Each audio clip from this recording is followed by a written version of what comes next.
The phone call came at 11:47 p.m., exactly 12 hours before my sister Emma's wedding was supposed to begin. I was in my penthouse office, reviewing quarterly reports for my hospitality empire when Mom's name flashed on my screen. "Sarah, we need to talk," she said without any greeting, her voice carrying that familiar tone of disappointment I'd grown accustomed to over the years. "What's wrong, Mom?"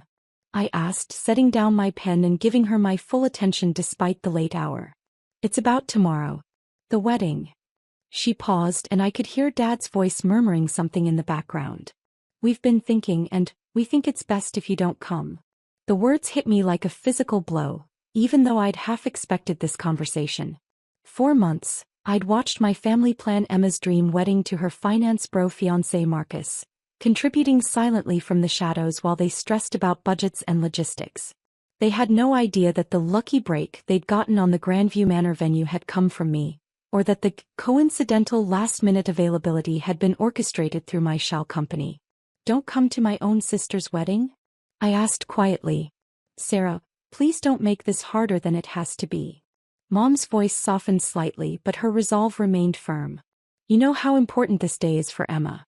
All the photos, the memories, we just want everything to be perfect. And I would ruin that somehow?" "It's not that you'd ruin it intentionally," she said carefully. "But you know how you've been lately. The way you dress, that old car you drive, living in that tiny apartment.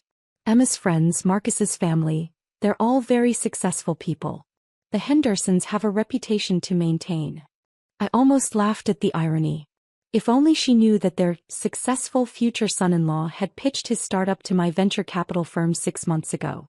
His business plan had been so fundamentally flawed that I'd rejected it in under 10 minutes. "I'm your daughter too, Mom," I said, keeping my voice steady despite the anger building in my chest. "Of course you are, sweetheart.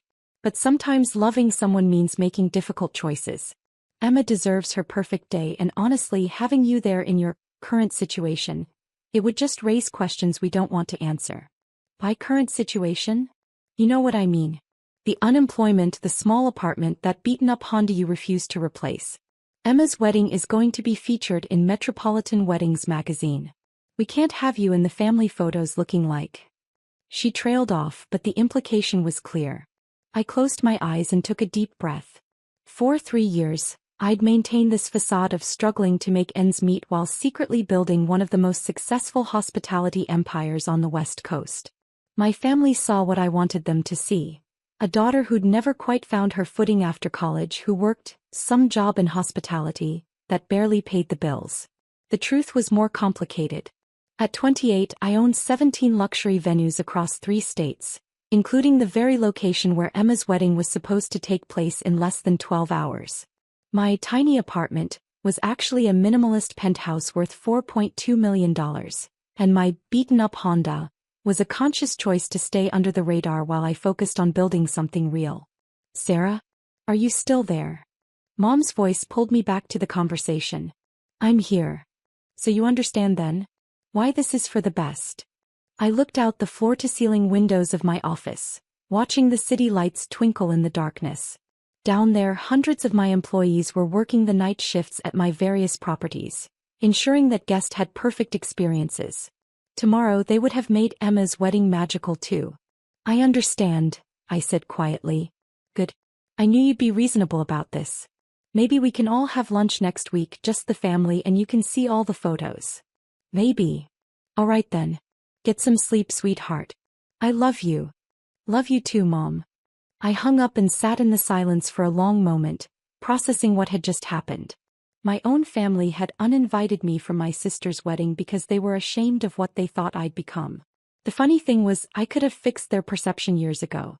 I could have told them about Meridian Hospitality Group, my company that they'd never connected to their youngest daughter. I could have shown them the Forbes article that had featured me as one of the 30 under 30 entrepreneurs to watch, or the industry awards lining my office walls. But I'd wanted to know who they really were beneath all the social climbing and status obsession. Now I had my answer. I pulled up the contact for James Morrison, the general manager of Grandview Manor. He'd been with my company for 2 years and had no idea that the Henderson wedding scheduled for tomorrow belonged to my own family. "Ms. Adams." James answered on the second ring, sounding alert despite the late hour. Is everything all right? James, I need you to cancel the Henderson reservation for tomorrow. Cancel? Ma'am, the wedding is in 12 hours. The deposit alone was $30,000, and they've already paid the full $180,000 for the event. We'd be looking at a lawsuit if we... The deposit and full payment will be refunded immediately. I cut him off. Cancel everything. The ceremony space, the reception hall, the catering, the flowers, the music, all of it. There was a pause. Ma'am, may I ask why? This is highly unusual and the family will be devastated. We've had our entire staff preparing for weeks. I stood and walked to the window, looking out at the city I'd helped shape with my venues and events. Let's just say there was a change of plans. Should I call the family to inform them? No. They'll figure it out when they arrive. But ma'am. James, I need you to trust me on this. Refund every penny they've paid immediately. I'll handle any legal complications that arise. Yes, ma'am. Should I reschedule the staff? We'll have 47 employees with nothing to do tomorrow. Give everyone the day off, full pay. Consider it a bonus. After I hung up, I sat back in my chair and opened my laptop. Within minutes, I'd processed the full refund to my parents' account. Money that would show up as coming from Meridian Hospitality Group. They'd probably never make the connection. Then I did something I hadn't done in months.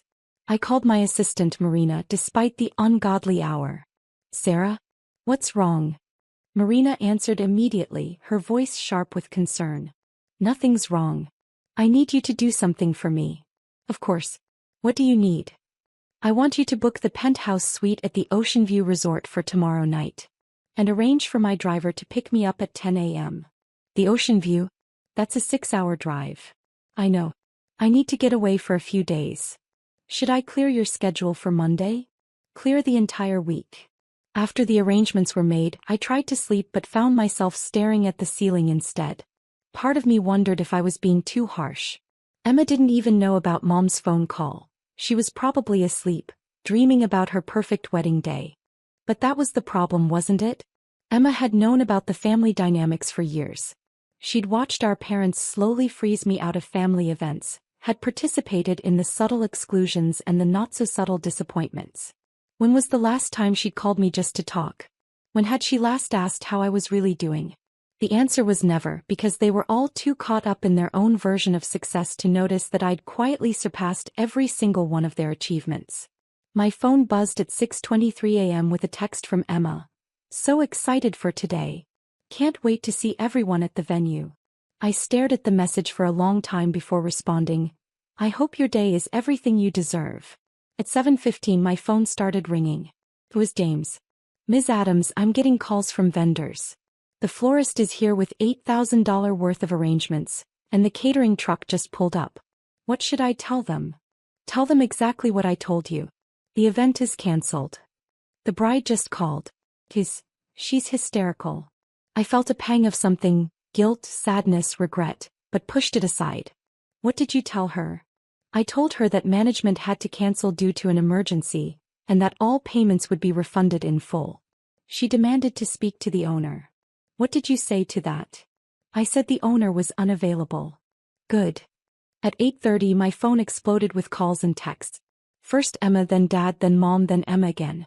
I let them all go to voicemail. The messages were predictably dramatic. Emma, Sarah, please call me back. The venue canceled our wedding. Everything is ruined. We don't know what to do. Dad, some kind of emergency at the venue. They won't tell us what happened. Can you believe this? On Emma's wedding day. Mom, the venue refunded everything but won't explain why. We're trying to find somewhere else but everywhere is booked. This is a nightmare.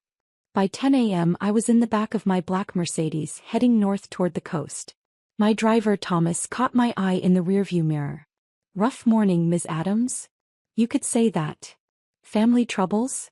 I'd worked with Thomas for 2 years and he'd become more than just a driver. He was discreet, professional, and had an uncanny ability to read situations. Something like that. For what it's worth, he said carefully, family can be complicated. But they usually come around when they realize what they've lost. We drove in comfortable silence for a while as I watched the familiar landscape give way to rolling hills and eventually the coastline. My phone continued to buzz with increasingly frantic messages. At 11:45, I finally listened to one of Emma's voicemails. Sarah, I don't know if you've heard, but our venue canceled this morning with no explanation. We're trying to find somewhere else, but Saturday bookings are impossible. Marcus's family is flying in from New York and we have 150 guests. I need my sister right now. Can you please call me back? The desperation in her voice almost broke my resolve. Almost. At 12:30, Dad left a message that made me pull over at a scenic overlook. Sarah, I know we haven't always. I know things have been strained between us. But Emma needs her family right now. Whatever happened at that venue, we'll figure it out. But I was hoping, maybe you could come help us look for an alternative?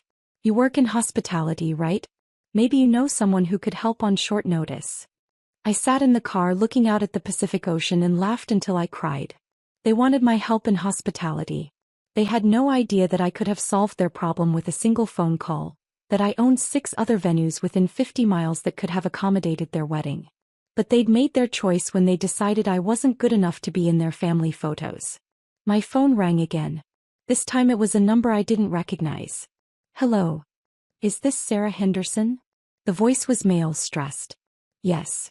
This is Marcus. Well, I guess I should say Emma's fiancé. Look, I don't know what's going on between you and your family, but Emma is falling apart right now. She needs her sister. I was quiet for a moment. Did she ask you to call me? No. She doesn't know I got your number from her phone. But I've been watching her family dynamics for the past year and I can see there's some kind of rift. Today isn't the day for family drama. You're right, I said. Today isn't the day for family drama. So you'll come help us? Marcus, can I ask you something? Sure. Why did you really want to marry into the Henderson family? There was a pause. What kind of question is that? An honest one. I've watched you for the past year. You're marrying Emma, but you spend most of your time talking to Dad about business connections and networking opportunities. You drive the car he recommended, you wear the watch he suggested, you even changed your investment strategy based on his advice.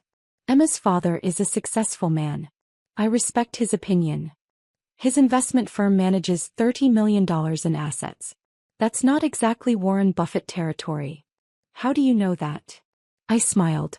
I pay attention. Another pause. Look, Sarah, I don't know what your problem is with your family, but my problem is that none of you ever bothered to ask who I really am. What's that supposed to mean?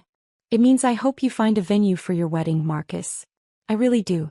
But I won't be attending. I hung up and turned my phone off. The next few days at the Ocean View Resort were exactly what I needed. I swam in the private pool, ate incredible food, and slowly felt the knot of anger and hurt in my chest begin to loosen. On Tuesday I finally turned my phone back on. 67 missed calls. 43 text messages. 12 voicemails. I scrolled through them slowly. Saturday afternoon. Frantic messages about the cancelled venue. Saturday evening. They'd found a local community center that could accommodate the reception. Sunday morning. Photos from the intimate wedding celebration at the community center. Emma looked beautiful but tired. The decorations were clearly last minute. Marcus looked stressed. Monday, a text from Mom. Sarah, we need to talk. Tuesday morning, a voicemail from Emma. Sarah, I know you're mad at us. I don't fully understand why, but I know something's wrong. Marcus told me he called you on Saturday. He said you asked him some weird questions about Dad's business. I want to understand what's happening with our family. I was surprised by the sincerity in Emma's voice. For the first time in years, she sounded like she genuinely wanted to connect rather than just going through the motions of sisterly obligation. I called her back. Sarah. She answered on the first ring. Hi, Emma. Oh my God, I'm so glad you called back. Where are you? Are you okay? I'm fine. I'm taking some time away to think. Think about what? I looked out at the ocean from my suite's balcony. About family. About what we mean to each other. Sarah, I'm sorry about whatever Mom said to you about the wedding. I found out yesterday that she called you Friday night. I never asked her to uninvite you. But you didn't ask her to make sure I was included either. There was silence for a moment. You're right. I should have. I was so caught up in all the planning and stress. I wasn't thinking about anyone's feelings except my own. Emma, can I ask you something? Of course. What do you think I do for work? You work in hospitality, right? At a hotel or something. That's what I told you 3 years ago when I first started. What do you think I do now? I assumed it was the same thing. Sarah, you never talk about work when we see you. When do we see each other, Emma? Another pause. We see each other at family dinners. The last family dinner I was invited to was 8 months ago. Before that, it was Christmas, where I spent 3 hours listening to Dad lecture Marcus about investment strategies and Mom showing off photos of your engagement party to the neighbors. Sarah, I didn't realize. That's the problem, Emma. None of you realize anything about my life because you've never bothered to ask. I could hear her crying softly on the other end of the line. You want to know what I really do for work? I continued. I own 17 luxury venues across California, Oregon, and Washington. My company, Meridian Hospitality Group, generated $47 million in revenue last year. The venue that canceled your wedding? That was mine. What? Grandview Manor. I own it. I own the place where you were supposed to get married. That's impossible. Is it? Have you ever asked me about my life? My goals? My dreams? Have you ever wondered how I afford to live in downtown San Francisco on a hotel worker's salary? We thought you had roommates. I live alone in a penthouse that's worth more than Dad's entire investment portfolio. I could hear her breathing heavily on the other end. Emma, I canceled your wedding venue because Mom called me at midnight and told me not to come because I would ruin your photos. Because apparently, I'm too much of an embarrassment to be seen with the Henderson family. Oh my God, Sarah. I had no idea she said that to you. But here's what really hurts, Emma. It's not that she said it. It's that none of you would have noticed if I hadn't been there. When was the last time you called me just to talk? When was the last time you asked how I was really doing? She was quiet for a long time. You're right, she finally whispered. I've been a terrible sister. You haven't been terrible. You've been absent. Is that why you canceled our venue? To punish us? I considered the question carefully. I canceled it because I realized that you all made a decision about who I am and what I'm worth without ever bothering to find out the truth. And I decided I didn't want to be part of a family that sees me as a liability. Sarah, please. I want to fix this. I want to understand who you really are. Do you? Yes. God, yes. I've been so caught up in my own life, in what Mom and Dad expected from me, in trying to impress Marcus's family. I forgot what actually matters. I felt something shift in my chest. This was the conversation I'd been waiting 3 years to have. Emma, I never wanted to hide my success from you. But I needed to know that you'd love me even if I was actually the person Mom and Dad thought I was. Of course I would love you. You're my sister. Are you sure? Because for the past 3 years, you've all treated me like I was a disappointment. Like I was someone to be managed and handled rather than included and celebrated. We thought we were being supportive. You thought you were being tolerant. I could hear her crying again. Sarah, will you come home? Can we start over? I looked out at the ocean, feeling the sun warm on my face. We'll come home, Emma. But things are going to be different. How? Well, for starters, Sunday family dinners are now at my place. And Emma? Yeah. Bring your appetite. I have an incredible chef. When I returned to San Francisco the following Saturday, I found my family waiting in my building's lobby. All of them, Mom, Dad, Emma, and even Marcus. They looked small and uncertain in the soaring marble space, clearly intimidated by the obvious wealth surrounding them. How long have you lived here? Dad asked quietly as we rode up in the private elevator to my penthouse. 2 years. And we never knew? You never asked. When the elevator doors opened directly into my living space, revealing the floor-to-ceiling windows and the million-dollar view of the bay, Mom actually gasped. Sarah, she whispered. What have we done? I looked at my family, really looked at them, for the first time in years. They weren't bad people. They were just people who'd gotten caught up in their own version of success, their own fears about social status and appearances. You made assumptions, I said simply. And I let you because I wanted to see who you really were. And? Dad asked, his voice smaller than I'd ever heard it. You're my family, I said. And family means we get to start over as many times as it takes. Emma stepped forward and wrapped her arms around me in a hug that felt more real than any interaction we'd had in years. "I'm sorry," she whispered. "I'm so sorry I didn't see you. I'm sorry I didn't let myself be seen," I whispered back. Over dinner that night, prepared by my chef in the kitchen they didn't know I had, we talked more honestly than we had in years. I told them about building my business, about the long hours and the risks and the dreams that had driven me. They told me about their fears, their insecurities, their own struggles with feeling successful enough. "I want to understand your business," Dad said over dessert. "Will you teach me?" "I want to work for you," Emma said suddenly. "If you'll have me. I have a degree in event planning that I've never used because I was too busy trying to be what everyone else wanted me to be." I looked around the table at these people I'd loved and resented and missed and feared disappointing. "Sunday dinners," I said. "Every week. Here. We rebuild this family one conversation at a time." "And Emma?" "Yeah. You start Monday." As I watched my family begin to see me, really see me, for the first time I realized that sometimes the greatest success isn't building an empire. Sometimes it's building a bridge back to the people who matter most, even when they've forgotten how to cross it themselves. The wedding venue cancellation had cost them one perfect day. But it had given us something more valuable, a chance to be a real family again.